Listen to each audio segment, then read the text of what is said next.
Ya, bismillahirrahmanirrahim. Assalamualaikum warahmatullahi wabarakatuh dan salam sejahtera. Bersama saya pada pagi ini, Yang Berhormat Datuk Seri Taqiyuddin Hassan, Menteri Tenaga dan Sumber Asli, ahli-ahli Yang Berhormat dan seluruh rakan-rakan media. Pertama, saya ucapkan terima kasih atas kehadiran semua rakan media dalam program pada pagi ini, dan saya ucapkan terima kasih juga kepada Yang Berhormat Menteri kerana sudi datang untuk majlis perasmian bagi projek large scale solar di Kampung Tok Arun pada pagi ini. Projek ini adalah suatu inisiatif daripada pihak swasta bersama dengan kerajaan negeri yang menyediakan tapak dan akan beroleh hasil kepada kerajaan negeri sebagaimana yang disebutkan dalam ucapan yang kita dengar tadi. Ini merupakan suatu komitmen kerajaan untuk memastikan bahawa tanah-tanah yang tidak digunakan, yang terbiar, selain daripada digunakan untuk projek-projek pertanian, projek penempatan bagi rakyat, projek-projek industri, dan termasuk jugalah projek bagi penjanaan sumber tenaga yang terbaru ataupun renewable energy. Jadi saya rasa ini komitmen kita, dan kita akan terus memastikan bahawa penjanaan tenaga dan projek-projek sebegini dapat dibawa masuk ke negeri Terengganu untuk memberi kepentingan ekonomi kepada kerajaan negeri dan seterusnya kepada rakyat di negeri Terengganu. Okey, saya buka pada soalan. Pakai mask? Tak dengar pula. Okey.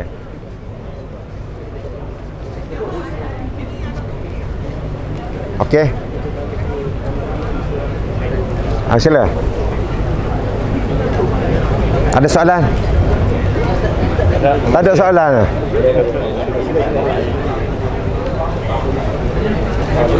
Macam happy belaka je. Ya? 22 tahun tak? 21 tahun. 21 tahun. List 21 tahun untuk projek inilah. 2018.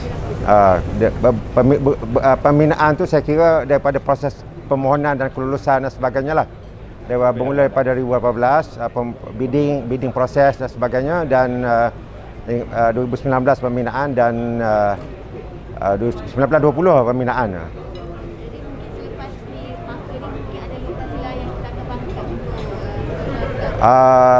Untuk benda lain lah pula, kita tengoklah apa yang sesuai dengan kepentingan penduduk di sini pula. Takkan semua solar kan. Itu kita akan sedang pertimbangkan dari masa ke semasa, dan saya maklum bahawa memang kerajaan negeri senantiasa mendapat proposal daripada pelbagai pihak untuk pelbagai projek-projek ekonomi. Sebagai tambahan, kerajaan persekutuan juga sedang mempertimbangkan permohonan daripada kerajaan negeri untuk pembangunan tenaga boleh baru ni. Bagaimana ucapan saya tadi, kita nak target 2025 31% daripada sumber penjanaan elektrik ni daripada tenaga boleh baru. Tenaga boleh baru ni daripada hidro, daripada solar, mungkin selepas ini daripada hidrogen, nuklear pun boleh jadi TBB juga.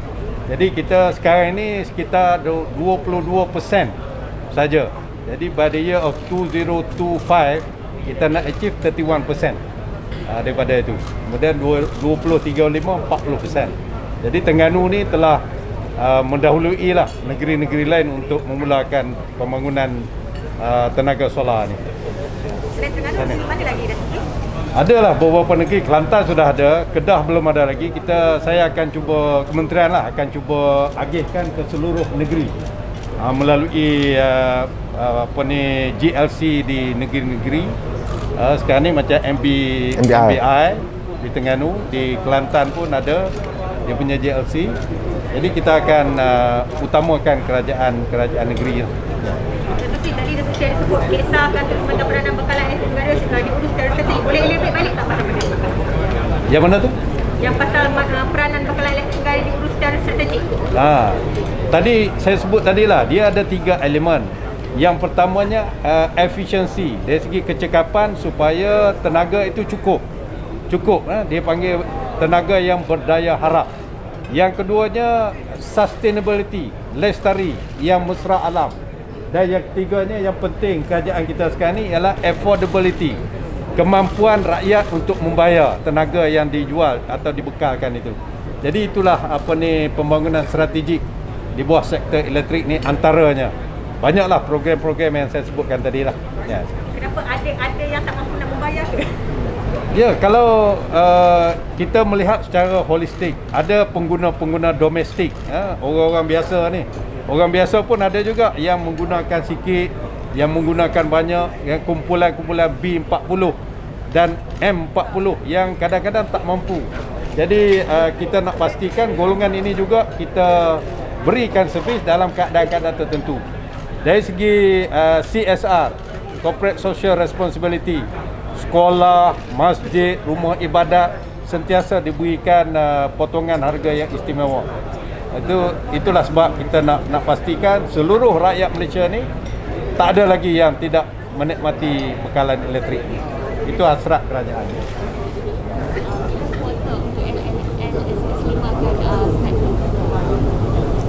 Kuota. Ya, kita Suruhanjaya Tenaga mempunyai satu perancangan yang terperinci setiap tahun dari segi kuota-kuota itu. Oleh sebab itulah kita mengamalkan sistem bidaan ataupun bidding, open bidding. Macam syarikat Kenya Gungkul ni pun dia menang dalam bidding, dia boleh masuk membuat projek ini di Terengganu. Jadi itulah kaedah dan juga cara kita mengawal kuota. Kita tidak mahu supaya bekalan solar ni oversupply. Oversupply dia akan menyebabkan harga akan jatuh. Dan satu polisi yang baru kita buat, semua sumber TBB yang dibuat di Malaysia ni kita tak benarkan untuk ekspor. Walaupun negara jiran kita Singapura pun minta untuk dia nak beli daripada kita sebab dia perlukan itu. Tapi dasar kita, kalau kita ada sumber TBB, kita boleh menarik pelaburan daripada pelaburan luar negara yang besar-besar, yang mereka ni menuju ke arah green technology. Jadi di Malaysia ni mereka boleh dapat lebih murah daripada negara Singapura contohnya. Jadi kita kaedah untuk menarik pelaburan ke sini melalui renewable energy. Yang berkaitan dengan LSS. Ya, LSS tu. Tarif elektrik baru bila nak umum? Itu suspend dah. Saya telah berbincang dalam kabinet sebanyak 6 kali berturut-turut. Alhamdulillah semalam kita telah finalize. Jadi saya rasa tak lama lah kot. Silat-silat hari ni kot. No, kita akan implement IBR ni dan juga RP3, Regulatory Period 3 ni pada 1 Februari. So you can guess lah bila kita akan announce. Maksudnya ada penurunan tu macam mana Datuk Seri? Ya, itu kena tunggu pengumuman lah. Tenaga. Tunggu umum. Tapi saya boleh bagi clue bahawa tidak sama sekali membebankan rakyat. Tidak akan menambahkan beban rakyat. Itu tahulah. Okey. Ya. Saya tak ada date yang saya spesifik, mungkin saya akan boleh bagi balik lah. Cuma dalam perancangan terkini lah yang ST, Suruhanjaya Tenaga. Saya tak ada maklumat yang tepat. Okey, ada lagi? Kita akan tanya pasal PRN Johor. Ini naik Presiden. PRN Johor, apa yang nak tanya? Hari tu dah tanya dah. UMNO dakwa nak bagi 4 kerusi, tapi PAS kata tak berbaloi untuk PAS. Sekurang-kurangnya PAS berhasrat nak berapa kerusi? 56. Kalau tanya kita tak pernah tak masuk pilihan raya, mana-mana pilihan raya sejak daripada merdeka. Kalau kata kita nak 56 pun okey juga. Tapi berapa bilangan itu adalah merupakan satu strategi. Jadi saya rasa saya tak perlu detailkan di sinilah. Nak bincang dengan PN tu bila Datuk Seri? Bila-bila aja boleh bincang. Anytime. Maksudnya sebelum ni dah ada perbincangan lah. Perbincangan ada yang secara rasmi, ada tak rasmi, dan kita open to any possibility. Itu kita akan bincang, dan tarikh pun pilihan raya pun SPR tak mesyuarat pun lagi. Jadi masa masih ada. Kalau macam sebelum ni apa dikata UMNO nak bergerak solo, so adakah PAS akan bersama dengan Bersatu? kalau macam tu? Kita tengok bila kita perkara ini perlu kita teliti dari masa ke semasa. Jadi kalau kita bercakap dah hari ini, mungkin besok lusa suasana yang lain. The battleground gonna be different. So kita sedang menilai apa jua perkembangan politik yang berlaku dan mungkin kita akan buat keputusan lebih awal ataupun di saat-saat akhir. Itu merupakan suatu strategi yang tak wajar untuk kami dedahkanlah. Tapi PAS untuk bekerjasama dengan UMNO, kalau UMNO nakkan kerjasama, Kita terbuka dengan mana-mana pihak yang ingin mengadakan kerjasama untuk memastikan kestabilan politik dalam negeri dan dalam negara kita, selagi mana ianya tidak bercanggah dengan undang-undang dan boleh mewujudkan kesejahteraan dan perpaduan rakyat di Malaysia. Jadi kita open to any ventures. Jika persatu offer kursi lagi banyak daripada UMNO, mungkin kita akan cenderung bersama. Jika ni tak sudah, jika tu UMNO boleh, jika bersatu boleh, jika jadi payah. Jadi saya rasa as we go along kita akan tengok dari segi dan pada saya sebenarnya tak timbul orang ni offer ni, the seat doesn't belong to anybody. Dia bukan seat tu kepunyaan adalah hak mutlak mana-mana parti. Jadi it's open for democracy. Jadi kita boleh bertanding kursi A, kita boleh tak bertanding di kursi A. Itu terpulang pada kita. PAS tengok peluang kemenangan di Johor macam mana? Kita masuk pilihan raya, kita nak menang. Jadi kita akan buat kerja lah dengan cara untuk menang. Potensi ada. Ada. Apa syarat yang dikenakan PAS kalau nak kerjasama dengan UMNO? Ada tak apa-apa syarat yang PAS kenakan? Sebagaimana saya sebut tadi bahawa kita terlibat dalam aktiviti pilihan raya ini untuk memastikan bahawa kestabilan politik mampu berlaku atau terlaksana dalam negeri, dalam negara kita. Jadi apa jua venture yang akan kita ambil atau tindakan kita ambil adalah ke arah itu. Jadi tengoklah keadaan semasa dalam masa yang terdekat ni. Calon-calon nanti yang diketengahkan tu mungkin calon baru ke? Itu biasa kita sebagaimana pilihan raya lalu ada calon baru, ada calon lama. Tengok kepada vulnerability. Kalau kita dianggap dengan kenyataan UMNO memutuskan kerjasama dengan PAS di Kelantan, jadi status MN ni macam mana sekarang? PAS komited untuk memperkukuhkan muafakat nasional. Kita merasakan bahawa itulah peluang yang terbaik bagi parti-parti berorientasikan Melayu dan Islam untuk mengadakan kerjasama. Soal mana-mana pihak tidak mahu mengadakan kerjasama, itu adalah soal mereka. Bagi PAS, kita komited untuk memperkukuhkan muafakat nasional dan Perikatan Nasional. Kita senantiasa terbuka. PAS Terengganu di Terengganu senantiasa terbuka untuk mengadakan apa jua perundingan dan perbincangan.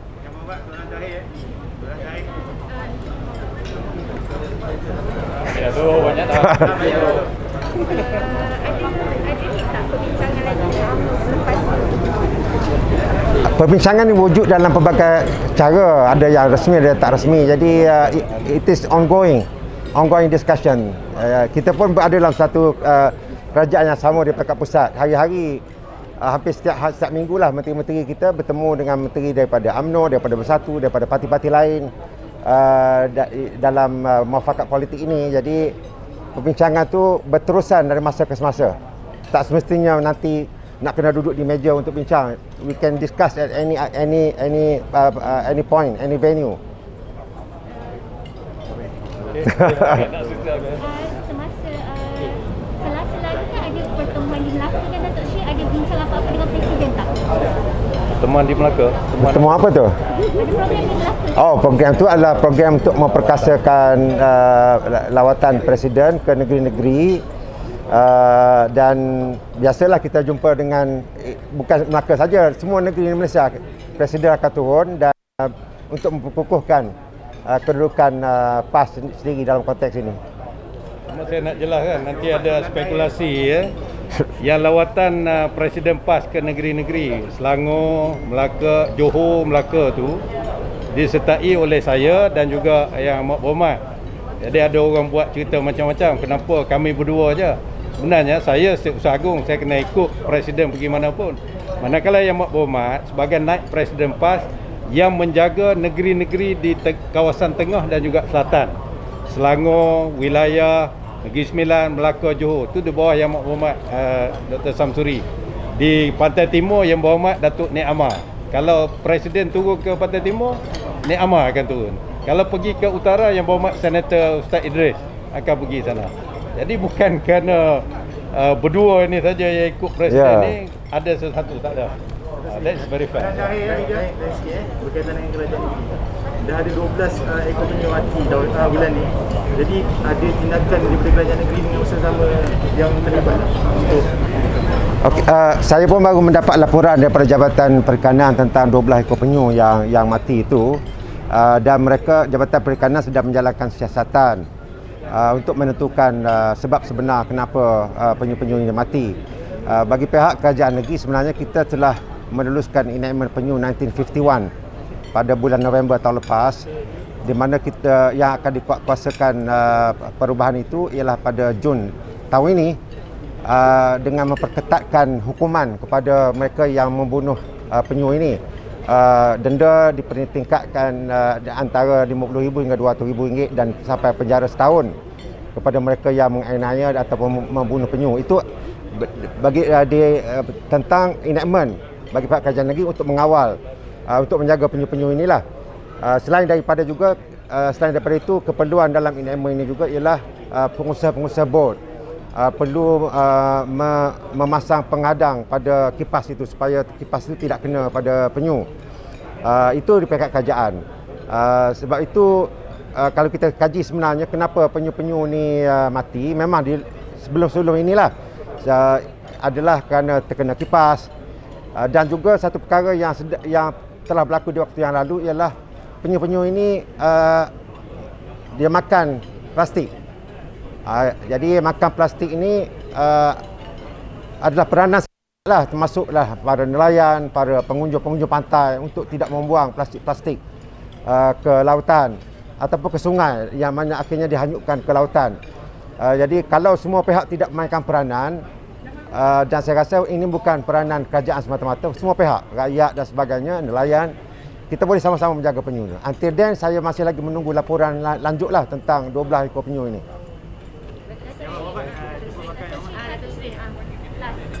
Saya tanya tentang ada dakwaan pembalakan dekat Kelantan menyebabkan populasi harimau berkurang.